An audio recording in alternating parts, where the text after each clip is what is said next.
ఎవరో అనుమానించారు. ఎవరిపైనో హత్యాయత్నం దాడి జరిగిందని నా కూతురును అనుమానిస్తున్నారేంటి? నా కూతురికి దానికి సంబంధం ఏంటి?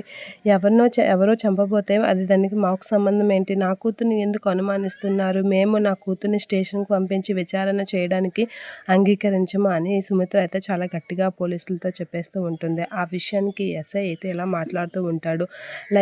దీపన్ దశరథ్ గారిని బుల్లెట్‌తో కాల్చిన కేసులో కూడా జ్యోత్స్న గారు దీనిగా ఉన్నారు. ఆ కేసు పని మీద కూడా మేము జ్యోత్స్న గారిని విచారిస్తాం.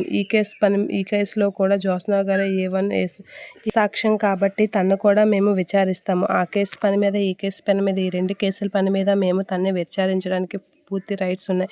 మీరు అడ్డు చెప్పడానికి వీల్లేదు అని అనేసరికి జ్యోత్స్న షాక్ అవుతూ ఉంటుంది. సుమిత్ర కూడా షాక్ అవుతూ ఉంటాడు. ఇక దశరథ, శివనారాయణ వీళ్ళందరూ అయితే షాక్ అయ్యి అలా చూస్తూ ఉండిపోతూ ఉంటారు. ఇక దశరథ అయితే ఆలోచిస్తూ ఉంటారు. వీళ్ళకి ఏదో అనుమానంగా ఏదో దొరికింది అనేది అనుకుంటూ ఉంటాడు.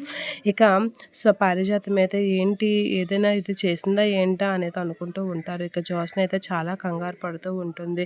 ఇప్పుడు ఇది ఏంటి కరెక్ట్గా చెప్తుందో కాదు అని పారిజాతం మీద అనుకుంటూ ఉంటుంది. మీరు పరువు గల కుటుంబం అని నాకు తెలుసు. మీకు సమాజంలో ఎంత పేరుందో నాకు తెలుసు. కానీ కేసు విషయంలో మేము ఎవరినైనా ఒకేలా విచారిస్తాం అని చెప్పేసి ఎస్ఐ అయితే చాలా సీరియస్గా చెప్తూ ఉంటాడు.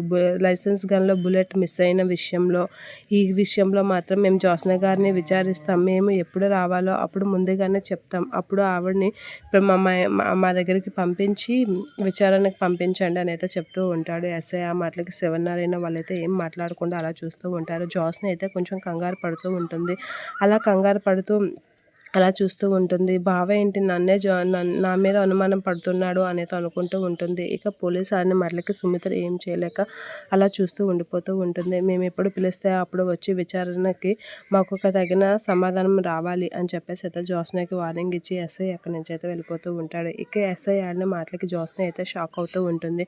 ఏంటి, ఎలా అయినా నేను బయటపడతానా అని అంటూ ఉంటాడు. పొడిచిన వాడిని ఎలా అయినా గట్టిగానే పట్టుకుంటాం అని అయితే ఎస్ఐ అంటూ ఉంటాడు.